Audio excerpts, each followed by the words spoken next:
Membangun negeri tegak berdiri untuk masa depan, memadukan dan mengembangkan keislaman, keilmuan dan keindonesiaan.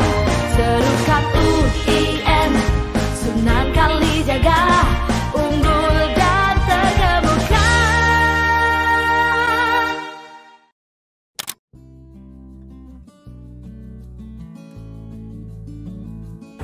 3, 2, 1, mulai. Assalamualaikum warahmatullahi wabarakatuh. Waalaikumsalam. Assalamualaikum Pak Taufik. Waalaikumsalam Pak Rektor. Ini para pemirsa adalah Ketua PTIPD, Pusat Terpadu Informasi dan Teknologi. Ya. Jadi beliaulah yang bertanggung jawab semua sistem SIA ya, sistem SIA, Sistem Informasi Akademik yang ada di kita. Ya, jadi Bapak Ibu sekalian, para mahasiswa di PTIPD di bawah Pak Taufik lah semua kegiatan teknologi, mulai dari BKD ya, KRS, remunerasi, paling berat itu Pak, absensi tiap hari. Ya. Jadi kita sangat berterima kasih kepada Pak Taufik ya, yang sudah bekerja keras untuk kita semua, luar biasa. Semoga jadi amal jariah Pak Taufik. Amin. Ya, sebelum kita berbicara tentang PTIPD, mari kita bicarakan secara jelas tentang webometrik. Apa sebetulnya webometrik ini, Pak? Terima kasih Pak Rektor. Memang saat ini di dalam dunia kampus itu memang ada semacam rankingan. Jadi kayak membandingkan satu kampus dengan kampus yang lain, misalkan kategori tertentu. Nah, salah satu yang paling populer di media massa maupun di masyarakat adalah webometrik. Jadi webometrik itu adalah sebuah perankingan yang didesain oleh satu tim yang ada di Spanyol. Bagaimana caranya supaya kita itu bisa mengetahui ranking dari beberapa kampus sekaligus atau meranking beberapa kampus seluruh dunia, tapi dengan biaya yang lebih murah dan lebih sederhana. Nah, webometrik itu mengambil datanya secara gratis, artinya memang mereka hanya meng-crawling data dari internet, kemudian dari Scopus, kemudian juga dari Google Scholar Pak Rektor. Jadi itu 3 kategori utama dari webometrik. Jadi yang pertama adalah visibility, artinya bagaimana sebenarnya impact dari website, informasi di website kita itu memiliki pengaruh di website yang lain. Oke, jadi ukurannya dengan yang lain. Ya betul. Jadi kalau misalnya di jurnal itu ada citasi, jadi kita ada citasi, misalnya satu paper saya disitasi oleh paper yang lain, gitu, maka kita dapat citasi 1. Nah di dunia web pun sama, bahwa kalau websitenya UIN, misalnya UIN Sukasi ID itu disitasi oleh web yang lain, misalnya Wikipedia atau mungkin CNN atau mungkin Kompas, KL dan lain sebagainya, maka kita akan mendapatkan 1 poin. Oke. Jadi kalau ada satu kampus punya website tapi tidak pernah disitasi, artinya dia tidak punya impact apa-apa di dunia web, gitu, dunia informasi. Nah, ini adalah visibility, dan itu mengisi sekitar 50% dari penilaian. Nah, yang berikutnya adalah transparansi dan excellent. Kalau transparansi itu lebih kepada jurnalnya, jadi dicatat di Google Scholar, kemudian akan di-ranking, akan diketahui berapa sebenarnya citasi yang dimiliki oleh dosen-dosen UIN menurut Google Scholar. Itu hanya mengisi sekitar 10%. Nah, yang besar itu ada di Scopus. Jadi kalau dosen-dosen kita punya paper di Scopus, maka itu akan menaikkan ranking di kategori excellent. Itu sekitar 40% Pak Rektor. Jadi dari 3 itu kemudian di ranking seluruh dunia. Nah, itu kira-kira detail kalau terkait dengan bagaimana sebenarnya webometrik itu melakukan proses perankingan dan penilaian terhadap kampus-kampus. Oke. Nah, yang jadi pertanyaan kita adalah UIN Sunan Kalijaga ini kan satu-satunya PTKI yang unggul akreditasinya, dan ini nggak bisa dibikin-bikin ini. Unggul ini melibatkan pihak Kemendikbud, Ban PT, dan para asesor ya, yang sangat ketat ya. Kenapa webometrik kita kok tidak paling atas? Terima kasih Pak Ito. Jadi memang permasalahan webometrik kita itu pada tahun 2021 bulan Januari itu kita rankingnya 200 Pak Rektor di seluruh Indonesia. Dan di PTKIN itu sekitar 20. Itu lebih dikarenakan memang kita tidak merawat website kita dengan baik. Artinya ada beberapa broken link gitu, ada beberapa kosong dan lain sebagainya. Begitu pula juga dengan kita tidak merawat Google Scholar kita. Jadi ada beberapa jurnal misalnya itu masuk Google Scholar, itu tidak diperbolehkan oleh Webometrics, sehingga kita dapat penalti gitu. Nah, mulai tahun 2021 kemudian kita coba untuk membersihkan Google Scholar dan Scopusnya. Hasilnya lumayan, kita naik ke ranking 4 untuk PTKIN dan ranking 70 untuk nasional. Oke, alhamdulillah. Nah, di tahun ini tahun 2022 kami memfokuskan untuk meningkatkan ranking di visibility Pak Rektor. Jadi lebih kepada web impact-nya. Jadi kita bersihkan broken link, kemudian kita dengan kerjasama dengan kampus lain, misalnya dengan Universitas Malang kemarin itu kita ada kunjungan ke sana. Kita sampaikan bahwa kalau ada berita mohon link-link UIN itu disitasi di alamat websitenya. Kemudian juga downtime itu kita kurangi Pak Rektor. Jadi saya selalu menekankan ke teman-teman tim jaringan, maksimal downtime itu hanya sehari dalam setahun. Artinya website kita tuh nggak bisa diakses tuh maksimal 1 hari dalam setahun. Kalau Google itu bisa sampai hanya hitungan menit Pak setahun Pak. Jadi kalau kita dengar berita Google down itu heboh Pak seluruh dunia Pak. Karena memang jarang terjadi. Seharusnya tuh maksimal tuh ya 2-3 menit setahun. Membayangkan bahwa server harus berjalan sedemikian stabil sampai dengan kematian atau downtime itu sangat rendah. Kemudian juga kita mulai banyaknya tulisan Pak Rektor misalnya di media, kemudian tulisan-tulisan di blog UIN juga ada. Nah itu semua ikut membantu meningkatkan Webometrics kita. Tahun ini insya Allah kita ada kenaikan dari sebelumnya, semoga saja.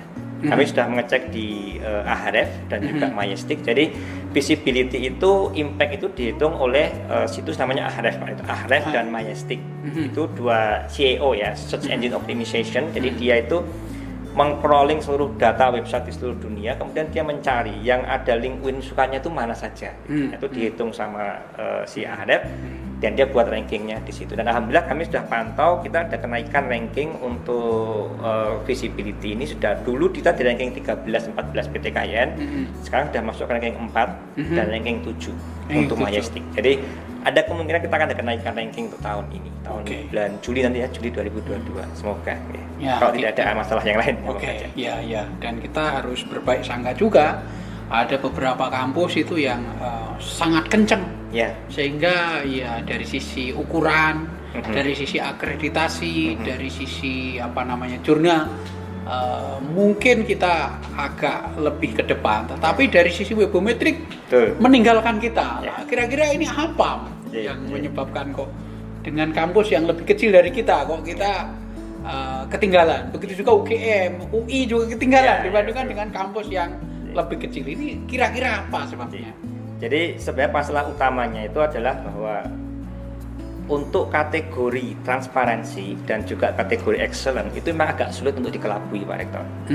Sulit karena memang Scopus. Jadi kalau tidak punya paper Scopus ya tidak bisa apa-apa gitu. Karena nilainya dari Scopus gitu. Begitu pula dengan Google Scholar itu juga kalau kita nggak punya paper di Google Scholar itu juga tidak bisa dapat poin apa-apa.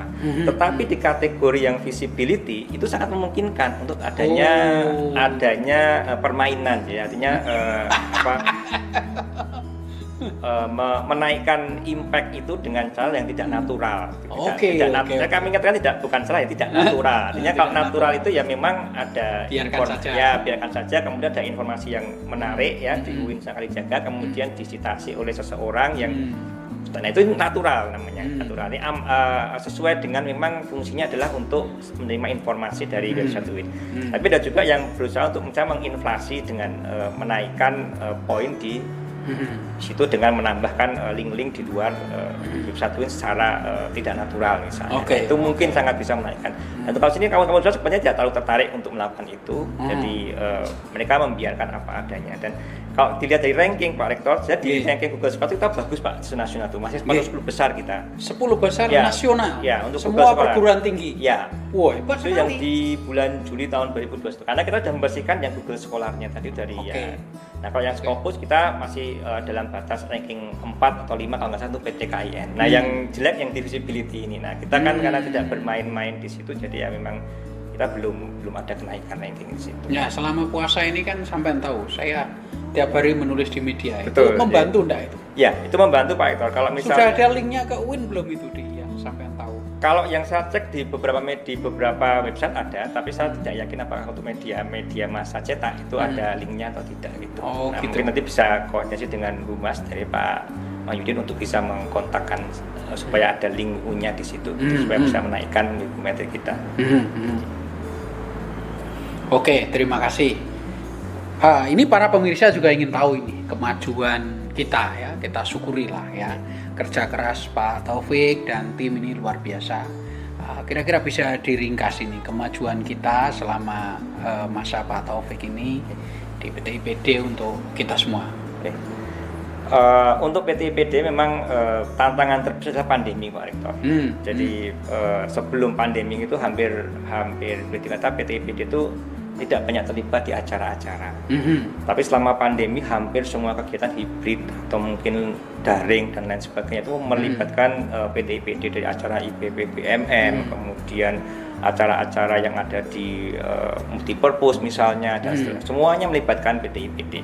Sehingga kita mau tidak mau harus terlibat di semua karena memang selalu ada hubungannya dengan jaringan dan selalu ada hubungannya dengan Zoom, meeting dan lain sebagainya. Nah, untuk jaringan, insya Allah kami sudah memperbaiki sistem jaringan sehingga lebih sedikit downtime-nya. Kami usahakan untuk supaya jangan sampai ada akses yang tertolak, artinya diakses kok nggak keluar gitu. Nah, itu kita usahakan itu. Kemudian di tahun 2022 ini kami juga akan mencoba untuk menambahkan akses point Pak Rektor. Jadi harapannya supaya karena input dari mahasiswa itu kebanyakan sinyalnya kurang, jadi kita tambahkan di situ. Nah, untuk yang aplikasi kami sudah mengembangkan aplikasi kinerja atau remunerasi yang itu memang kaitannya langsung dengan keuangan. Jadi kalau dulu itu misalnya ada pembayaran remunerasi maka dari pihak keuangan menerima laporan dari OKH, kemudian mereka mencetak kwitansi sekian rem gitu, kemudian dikirimkan dan itu butuh waktu bisa seminggu atau mungkin 2 minggu. Nah, dengan sistem yang kami buat yaitu sistem kinerja dan sistem PKD itu cukup dengan sekali klik maka nanti semua data akan tersimpan dan dikirimkan dengan cepat. Ini sangat menghemat kertas dan sangat menghemat biaya baik di OKH, kemudian di keuangan dan juga di pimpinan juga karena mereka cukup tinggal klik saja maka nanti remunerasi kemudian THR misalnya juga masuk di situ yang 50% itu juga sudah insya Allah hari ini juga bisa segera cair. Kemudian aplikasi yang kami bantu juga adalah untuk kebutuhan akademik adalah OBE dan MBKM Pak Rektor. Jadi OBE yang permintaan dari LPM bahwa untuk akreditasi ke depan maka semua kurikulum harus berbasis OBE. Nah, itu kami buatkan aplikasinya. Kemudian juga MBKM yang akan kita mulai nanti bulan Juli, Agustus itu juga sudah kami proses pengembangannya, insya Allah selesai. Aplikasi yang lain misalnya adalah sistem hadir, kemudian ada juga tugas akhir Pak Rektor. Kalau dulu tugas akhir masih harus menggunakan kertas ya, ada berita acara dan sebagainya, sekarang semua sudah di-online-kan. Jadi ketika masa pandemi kemarin semua dosen ada di rumah, online, kemudian mereka tinggal mengisi nilai di aplikasi, nilai langsung masuk, selesai. Tidak ada lagi kertas yang harus dilaporkan atau PDF yang ditandatangani dan lain sebagainya. Itu kelebihannya. Kemudian kami juga ada sistem namanya Thesis Study Pak Rektor.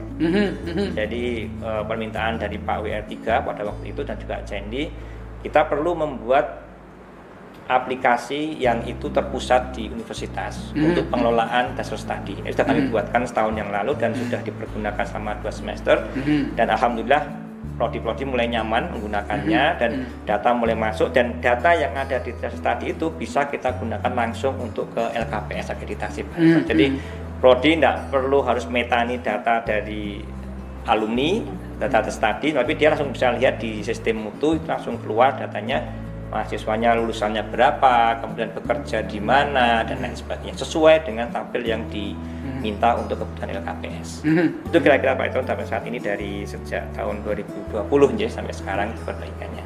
Dan kami terima kasih sekali Pak Rektor karena ini nggak mungkin terjadi kalau misalnya Pak Rektor tidak mengizinkan adanya penambahan SDM untuk PT IPD Pak Rektor. Alhamdulillah kemarin kita dapat 5 di awal tahun yang lalu itu sangat luar biasa karena mereka bantu di MBKM, OBE, Thesis Study itu semua adalah bantuan dari teman-teman yang tahun lalu masuk ke PT IPD. Gitu Pak. Alhamdulillah, luar biasa. Ini harus kita apresiasi kerja keras, prestasi, dan juga bantuan PT IPD untuk UIN Sunan Kalijaga. Oke, mari kita berbincang tentang Pak Taufik itu sendiri. Ini para pemirsa kan ingin tahu. Pak Taufik lahir di mana? Sragen ya. Sragen ya. Ibunya saya kenal baik, Bu Wiwi. Kawan saya di Facebook dan di darat sering jumpa ya. Berarti SD, SMP, SMA di Sragen? Ya, SD, SMP, SMA di Sragen. Kemudian saya kuliah tahun 98 itu ke ITB Informatika. Oke. S2 di Korea. S2 di Korea. S3 di Korea. Taiwan, Pak. Oh, Taiwan. Oh, pindah. Luar biasa. Berarti bahasa Cinanya bagus dong. Puhoi itu tidak bisa. Tidak bisa ya. Tapi kalau sese ya paham. Paham. Wo ini.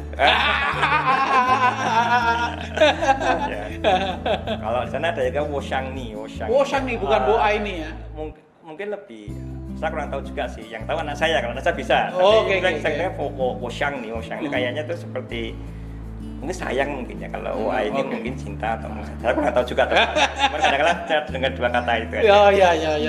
Ya. Dan saya senang sekali membaca literatur Cina, terutama Tao Te Ching kan. Baca juga ya? Enggak sempat saya baca. Itu ada tiang itu langit gitu ya. Terus ada banyak lah gitu ya. Tapi saya tidak bisa kanjinya. Bisa, berarti Pak Taufik bisa kanji. Saya tidak bisa. Ini memang sudah sekali Pak Ektor. Bahkan anak saya sampai usia SD kelas 3 itu masih nulis, Pak. Oh, oke. Kalau kita mungkin TK atau SD kelas 1 itu sudah bisa ya Kak. Karena memang huruf Taiwan itu tidak sama dengan huruf di Tiongkok, Pak. Kalau Tiongkok lagi. Ya, kalau Tiongkok itu sudah simplified Chinese ya. Jadi sudah disederhanakan. Versi Kartagama atau agak sederhana. Yang rumit-rumit itu disederhanakan agar keyboard lebih enak. Nah, kalau Taiwan tuh karena dia masih tetap menggunakan tradisional Chinese. Apa simbol itu ya? Yang rumah, simbol, yang langit, itu yang kuda itu. Ya, itu agak biasanya sih mahasiswa asing biasanya hanya sampai level ucapan, Pak. Kalau penulisan itu biasanya angkat tangan. Oke, berarti selama di Korea dan di Taiwan belajar IT. Ya, IT. Dan dua negara ini kemajuan IT-nya bisa Anda ceritakan? Ya, memang IT di Korea dan juga di Taiwan itu memang luar biasa, Pak Rektor. Oke. Karena salah satu yang dominan di dunia chip. Jadi Taiwan itu kan secara politis tidak bagus, Pak Rektor. Kan dia kan negara yang tidak diakui. Iya, kecil Singapura. Tapi dia itu produsen chip, Pak Rektor. Jadi chip untuk Apple, chip untuk Samsung itu semua ada di TSMC namanya perusahaannya itu. Jadi Taiwan. Jadi mereka memang tidak peduli dengan nama besar negara. Produk Jepang punya Toyota, punya apa itu dia enggak, tapi dia yang menyuplai. Jadi seperti negara di belakang layar begitu ya banyak. Nah, itu kemarin karena sekarang ada masalah chip pun, kalau Taiwan itu terganggu maka seluruh dunia akan terganggu, Pak Rektor. Gitu. Nah, kalau Korea itu memang mereka sedikit lebih advance itu di elektronikanya. Gitu. Kalau software itu biasanya masih sama-sama dengan yang lain, sama dengan Amerika. Tapi kalau untuk elektronik itu memang luar biasa karena memang budaya kerjanya ya, saya hanya menyangka budaya kerja dan juga investor itu juga sangat trust ya. Trustnya sangat itu. Itu yang di sana itu. Lah, selama disertasi apa yang digarap?